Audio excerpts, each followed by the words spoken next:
میرے وہ نادان بھائی اور بہنیں جو کریم اللہ کی رحمت سے مایوس ہو کر کہتے ہیں کہ اب میری توبہ کا کیا فائدہ، تمہیں اندازہ نہیں میں کتنا بڑا گنہگار ہوں، تمہیں معلوم نہیں کہ کس قسم کے گناہ کرتا رہا ہوں، میں تو بہت برا ہوں، یہ توبہ تو نیک لوگوں کے لیے ہے، اور میں بار بار کوشش بھی کر چکا ہوں، مجھ سے نہیں ہوتا، اور میں اس بارگاہ میں جاؤں بھی تو کس منہ سے جاؤں، میں نے تو ساری زندگی گناہوں میں برباد کر دی ہے، اب وہ مجھے کیوں قبول کرے گا، وہ مجھے کیوں معاف کرے گا، میں تو اس کی بارگاہ کا بہت بڑا مجرم ہوں۔ میرے نادان دوست، اس کی رحمت کا موازنہ دنیا والوں سے نہ کر۔ عدل کا تقاضا تو یہ ہے نا کہ اگر تیرے گناہوں کے پلڑے پر 20 سال کے گناہ تھے تو اب نیکیوں کے پلڑے کو برابر کرنے کے لیے تو 20 سال نیکیاں کرتا، گناہ تیرے 20 سال کے ہیں، اب تجھے 20 سال مزید گناہوں سے بچتے ہوئے 20 سال نیکیاں کرنے کی ضرورت نہیں ہے، تو بس ایک لمحے میں سچے دل سے توبہ کر کے اس عمل کو نیکیوں کے پلڑے پر رکھ کر دیکھ،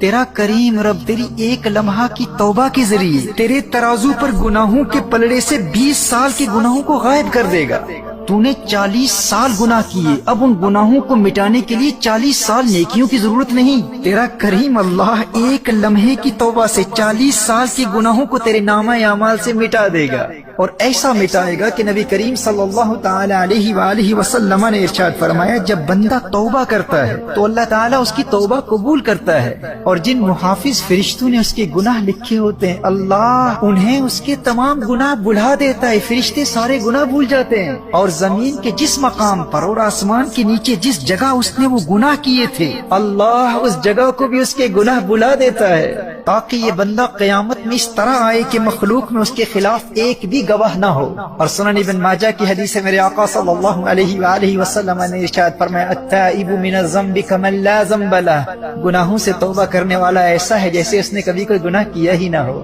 سچے دل سے توبہ کرنے والے کو اللہ ایسے پاک کر دیتا ہے، اس شخص کی طرح بنا دیتا ہے جس کا کوئی گناہ ہی نہیں۔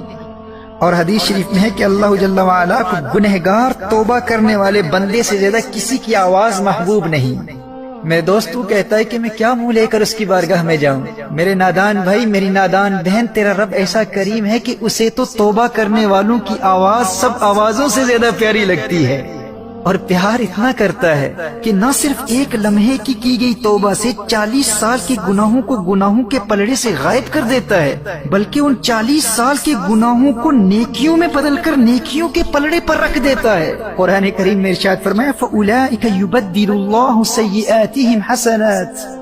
تمہارا رب ایسا کریم ہے، توبہ کرنے والے گنہگاروں سے اتنا پیار کرتا ہے کہ نہ صرف اس ایک لمحے میں کی گئی توبہ سے گناہوں کو نامہ اعمال سے مٹا دیتا ہے، بلکہ اس ایک لمحے میں کی گئی توبہ سے تمہاری زندگی بھر کے گناہوں کو نیکیوں میں بدل دیتا ہے۔ دوستو دنیا کی محبت کے معیارات اور ہیں، عدل کا تقاضا کیا ہے؟ عدل کا تقاضا تو یہ تھا نا کہ 40 سال کے گناہوں کے بعد 40 سال توبہ کرواتا ہے، تو پھر جا کر 40 سال کے گناہوں کو معاف کرتا، اور پھر مزید 40 سال اگر ہم نیکیاں کرتے تو اب وہ 40 سال کی نیکیاں ترازو کے نیکیوں کے پلڑے پر رکھی جاتی۔ فرمایا نہیں میرے گنہگار بندے، تجھے علم ہی نہیں ہے کہ مجھے توبہ کرنے والے گنہگار سے کتنا پیار ہے،